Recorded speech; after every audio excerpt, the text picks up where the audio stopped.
Today, we are pleased to have with us Marcelo Butta, the director of movie Betania, and Joshua Trigg, the director of the movie Satu-Year of the Rabbit.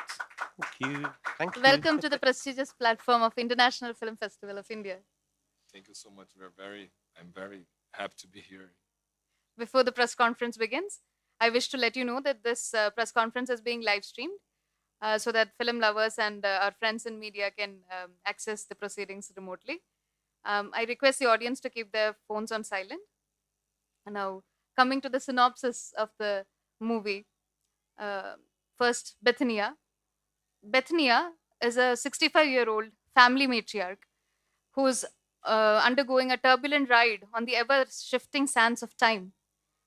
In the wake of her husband's death, Bethania is forced to move back to the village where she was born, leaving behind a lifetime of memories. Pushed by the ancestral sound of Maranyu, Bethania and her family fight to maintain balance and a sense of identity while tradition and modernity collide. Despite the imposing sand dunes, polluted water, financial hardship, and generational quarrels, life finds a way, as it always does. Now, the synopsis of Satu, Year of the Rabbit. Bo, a Laotian teenager with an abusive father, wants to study journalism at the University of Hanoi, Vietnam. As part of the application, she needs to send in a photojournalistic piece.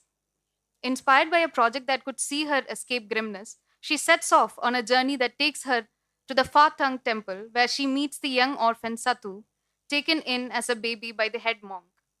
As the village tries to sort out the problem of unexploded bombs unearthed by floods, Bo agrees to head north with Satu in search of his mother. Satu hoping to find answers, Bo looking to carve out a story. Now, moving on to our delegates, our guests, I wish you to give your opening remarks. First, Marcelo Butt. Hello, good evening, everyone. I'm very happy to be here. And Betania, 3 years after the fiction feature, we made this documentary in 2018. And it was very important for me, this process to making the documentary like a preparation, like a research to make the feature film. And Maranhão, it's a very special state of Brazil, and this national park with sand dunes and blue and green lagoons, looks like a paradisiacal place. But the film is about the culture of this village, the people who lives in these villages, and this family, and it's about hope because we are facing climate changes, wars, and a lot of problems in the humanity. And I think we must look to these isolated communities when they have their culture preserved, and in the power of the community and the family. Without this, the presence of the state, they manage everything. And I think we can look to these isolated places to learn about adaptation and resilience. And they are moving their houses because of the sand dunes that were moving all the time and coming. So it's about transformation, but it's about hope also. Now, Joshua Trigg. Actually, it's really interesting because it makes sense that we're on this panel together because both our films share. I haven't seen your film yet, and you haven't seen my film, but there are things in common for sure. And actually, the background of Satu, in the background of the film, there's similar themes of climate change and how it's affecting smaller communities and definitely countries that have less resources to solve those problems with ease. And so in Satu, and it's very much the mise en scène, it's the background of the story, but it's still important. I wanted to put it in there, but at the same time, because I'm not from Laos, it's not my place to comment on it politically, but it needs to be there because that's the truth, right? So it's the most bombed country in the world per capita, and so yeah, it has to be a problem in the film that they are overcoming in the background. But yeah, because there's constant floodings from climate change, they're becoming more and more areas that were previously safe because of the they would explode the bombs to make it more safe, but now new ones are being unearthed that they didn't know were there. So it's becoming dangerous again in safe places. So yeah, in a similar way, like it changes the shape of the landscape where they can kind of like function, right? So sadly, that's a man-made problem being made worse by climate change. But yeah, so it's very much in the background. But ultimately, I tried to focus on the kind of universal story of this boy trying to find his mother. That's kind of a key. That's what I wanted to focus on because I didn't want to. It's not my place to talk about that stuff, but I can't ignore those things too. It's my responsibility to keep it there too. So it's just trying to shed light on problems that people aren't really aware of. I think, and that's really important, especially like you said, especially now. And something that's so beautiful about coming to international film festivals like this is that you get to meet directors from all over the world, and I think everyone, forget the politics, feel the same, that we have to help create conversation around all these important subjects and find middle ground and diplomacy to help us all. It's not even, that's the crazy thing, it's for all of us, right? So I actually think it's an exciting time to be a filmmaker, but yeah, also quite a sad time. Thank you, Marcelo and Joshua, for those insightful thoughts. Now let's play the trailers of the movies. Lights dim, please. Aqui na Betânia, canário não canta só. Em cima daquela serra, já canta dos curiós. Minha avó me conta que já tinha gente morando aqui nos Lençóis quase 200 anos atrás. Foi só em 1982 que criaram o Parque Nacional dos Lençóis. E as pessoas que já moravam aqui foram proibidas de ter água, luz e esgoto.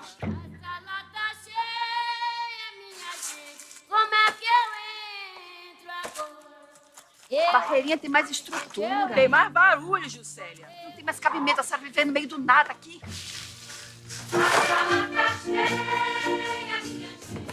Que raio de pescador é esse homem? Pescador não faz milagre, não. A gente precisa ter fé, mãe. Ter fé e trabalhar. Sonhar, a gente deixa pra sonhar quando estiver dormindo.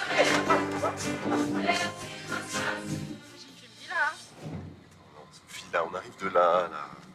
Vocês fazendo zoada no pé do meu vidro, não consigo nem me concentrar direito. Senhora tal, o que a senhora pretende fazer da sua vida daqui pra frente? Eu pretendo viver, Ribamar. Viver. E quando tu sai, a onda balanceia, alegrando a sereia. Ora nos bancos de areia. Thank you so much. The next trailer, please. Lights off, please. Let's back off. Satu.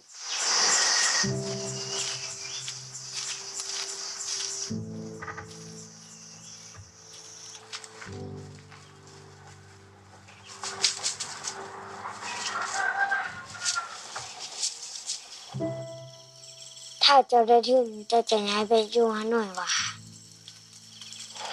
แม่นจากนั้นเจ้าก็เป็นอิสระแหละคิดว่าได้ล่ะเจ้าคือสิคิดฮอดหมู่เนาะ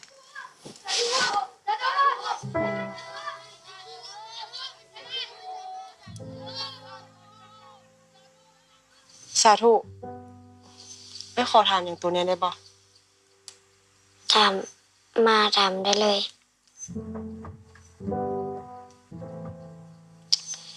เป็นอย่างตัวคืออยากตามหาแม่ของตัว คิดว่าเขาอยากรู้ว่าตัวเองเป็นไรเป็นอย่างคือบ่ปล่อยเขาไว้ในวัด แล้วตัวรู้สึกแน่ใดที่มาเป็นเด็กสังฆาริวัดแบบนี้ รู้สึกบ่มีค่ารู้สึกบ่เก่งคือคนอื่นมันบ่แม่นแบบนั้นดอกตัวเป็นคนที่เข้มแข็งแล้วก็ยังรู้เป็นห่วงคนอื่นอีก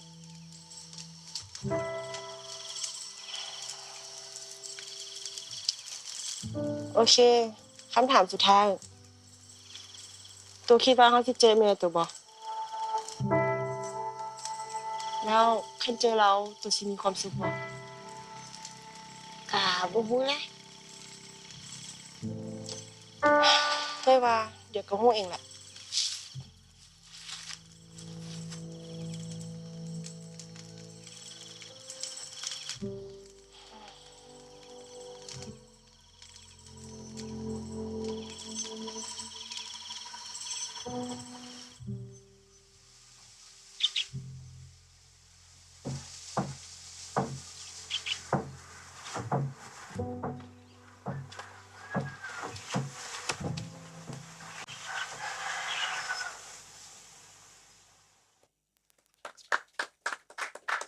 Those were two very intriguing trailers. Thank you so much. Before going to the audience for the questions, Marcelo, I wanted to know. You've told me that Betania is a landscape also, is a desert, the sand dunes. The area is called Betania, and you've named the character also Betania. How do you draw parallels between the character and the landscape in the movie? Yeah, like the dunes are constantly changing. Betania it's living this moment because she lost her husband, and she is forced to start a new life and a new beginning and change. And like the humanity, you need to change. And we need to change the way, because we are going to a very dangerous zone in climate urgency. And I think Betania, the place, like the isolated places, they are facing the climate changes before, because the dunes are constantly changing their houses. And I think we have much to learn about this situation that we are facing, the climate change, with these people who lives in Lençóis Maranhenses, because of the dunes are constantly changing their lives. And I believe Betania's character represents us as humanity, and the desert is like a representation of the planet. They are changing, and we need to face in this, and we need to help to find some hope. And like the desert in Maranhão, during the rain season we have full lagoons, and the dry season, and where we have the lagoons, now we have flower gardens, and it's possible to see flower blossom in this desert. And Betania in this desert, its blossom is starting a new beginning. And I think we as humanity, in this hard situation, you need to start a new beginning, and it's about it. Thank you so much. Now, Joshua, this movie Satu-Year of Rabbit is in Lao language, and you've written, directed, and produced the movie. How were you able to transcend the barriers, the cultural, the language? Please shed light on this. I think there's a multitude of things, really. I think, firstly, it's just a personal fascination for other cultures. You have to be intrigued by different places and different peoples to want to make a film like this, right, in the first place. So I spent the last 10 years working mostly in Southeast Asia. So I had been to Laos before. I had worked there before with a team there that I'm very close friends with. The team down there are incredible. There's only a couple of production companies in the country. There's only a couple of cinemas in the country. So there's not much of a, I wouldn't say that it's not a big industry, obviously. You can't compare it to India, for example, at all.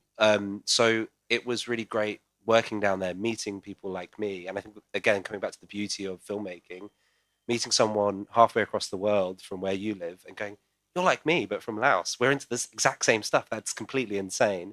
And have the same passion for telling stories was really, that's probably the most important part of why the film exists. So there's obviously very physical, simple barriers, but they can all be overcome, right? Like you can overcome those with great ease. So my friends in Laos, they translated the script. We did so much research internally in Laos, back and forth with our team there, making sure everything I wrote was culturally correct. And I wanted to make a film. This is why it was a struggle in the UK to find funding for it, and I funded 85% of it myself through TV commercials and stuff like this, and mini docs and things like this. Was that in the UK, it's a bit difficult for them to wrap, and I think in most film industries, wrap their head around the idea. It's like, how can I fund this as a British film? It's not a British film, it's a Lao film. And I did approach it like that. I want to make a Lao film that makes sense in Lao. Otherwise, what's the point? That's how I feel about it anyway. So that made it very hard to find funding and stuff like that. So yeah, in terms of the actual physical barriers of making it in another language, there's really boring stuff. Like everything's shot on 16mm film, so we only had enough film to do 3 takes each time. But we also shot with a phone on top of the camera, so that we could shoot one scene because we only had enough to do 3 takes, right? And if you're doing a dialogue scene with kids, that's crazy. And then we can look back on the phone and just go, right, everyone, like, does that sound perfect in Lao to like my Lao friends? And everyone like, yeah. I'm like, okay, like the acting is great, the response time of everything and the timing feels natural. And but obviously not putting that pressure onto kids. You can't be like, you've only got 1 take, because they might freak out or something. I don't know. Or you can't put that in their heads, right? So you've got to like let them just like enjoy the process. So it was lots of like really careful planning, rehearsing, taking our time, and just letting them have natural moments as well. Because if it's unscripted, when we had the unscripted moments, and if they were saying things that were correct or made sense to what they were doing, you can just let it be natural, and then it's going to be right. It's going to be in Lao because they speak Lao. So, but yeah, it was a lot of that took time in the edit as well. So yeah, kind of boring stuff like that, but ultimately an interest in other people's cultures, and I think that's the most important thing. Thank you. I would like you to know that India is a land of cultures. I hope you will be attracted to India in the next movies. Oh, damn right. Yeah, for sure. 100%. Thank you so much. Thank you. Now, the floor is open for questions from the audience. Please give them. Hi, congratulations on both your films. Thank you. My question is to Marcelo. I haven't had the privilege to watch the movie yet, but I noticed in the trailer that there's a certain contrast in the colors you've used. So the cultures, the scenes that depict the daily life and the cultural activities have a lot of vibrance and color, and the scenes that show the dunes are, starkly devoid of colors, if I may say so. That, of course, partly it's by design, by default, because of the landscape. But are you also consciously trying to show, the disparity between the two, or is it there to evoke a sense of doom? Is that part of the thought process in depicting it? Yes, nice question. Thank you for your question. Actually, the film is about contrasts. I think I have a lot of day and night scenes, and quiet scenes, and scenes with a lot of music, and I want to make this perception of the timing passing, and it's more than a story, but it's a sensation. I try to put the people who are watching the film into this place and feeling like the timing passing, and how it's how it's living in this village. So, like with the cinematographer and the production designer, we worked together to make this colorful scenes, and the scenes with the white dunes, the dark scenes, and it's I think it's a representation about Maranhão, this Brazilian state, very colorful and very musical, and I think Maranhão has a lot of similarities with Goa. The kind of the music, the climate, and the landscape. We have a lot of similarities, and I'm hope the film can. Yeah, we are looking for a distribution here in India, and we have the language barrier, but we will have much more similarities in culturally terms. So I think it was this contrast between the colorful and the white ones was something that we are thinking, because the film has combined drama and comedy scenes. In Maranhão, in Brazil, we have a culture, because even in the tough situations, we looking for some comedy, and the people knows how to laugh about themselves, and so we have a drama but with comedy moments and musical. I like to combine genders, and it's about I tried to put in the film one film that I want to see, films with this characters mixing different things in the same film. Thank you. Thank you. We have time for one more question.